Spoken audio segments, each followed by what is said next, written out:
Allons. Cher professeur, amis, bonjour. Quand j'étais petite, j'avais un rêve, celui de devenir avocate pour pouvoir défendre les personnes vulnérables.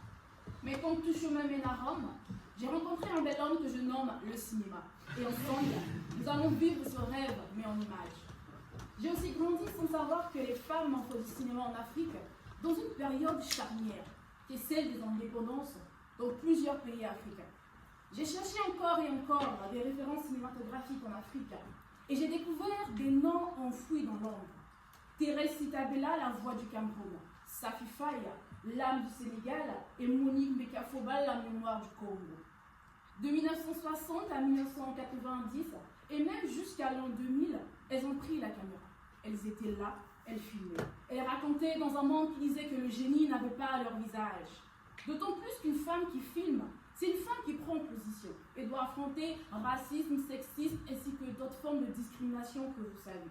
Mais alors, quelle place occupent-elles vraiment dans l'histoire du cinéma africain? Pourquoi leur nom reste-t-il dans l'ombre des projecteurs, leurs œuvres si rares dans nos bibliothèques et banques d'archives? Pourquoi je grandis sans savoir qu'elles existaient? Elles ont filmé l'Afrique. Pas celle des colons, pas celle des clichés, mais celle des réalités, des espoirs et des luttes.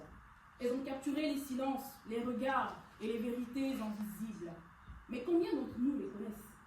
Combien de leurs films ont traversé le temps? Leurs noms brillent par leur absence dans les écoles de cinéma. Leurs films, c'est l'Afrique qui parle d'elle-même. C'est l'histoire des femmes qui refusent d'être reléguées à l'ombre.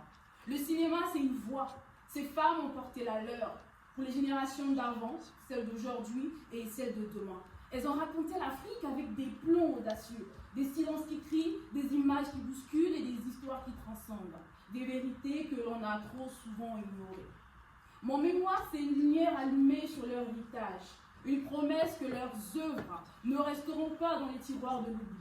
Je vais analyser leurs films, comprendre leurs choix, lire leurs images. Comme le disait Safi Faye, je cite, « J'ai fait du cinéma pour que ma mère qui n'est pas allée à l'école puisse lire mes images. » Le 5 août 2020, jour de mon anniversaire, j'ai tapé sur Google, pionnière du cinéma africain. Google a fait le choix de me sortir pionnier du cinéma africain. À en croire celui-ci, elle n'existe pas. C'est vrai, parce qu'on n'y trouve que très peu d'œuvres. Et c'est faux. C'est faux parce que des femmes, nos pionnières, ont filmé la lutte, l'amour, l'identité. Elles ont gravé dans la pellicule des histoires qui nous appartiennent. Leurs caméras étaient des armes, leurs films des révolutions discrètes. Ce mémoire, c'est plus qu'un travail académique.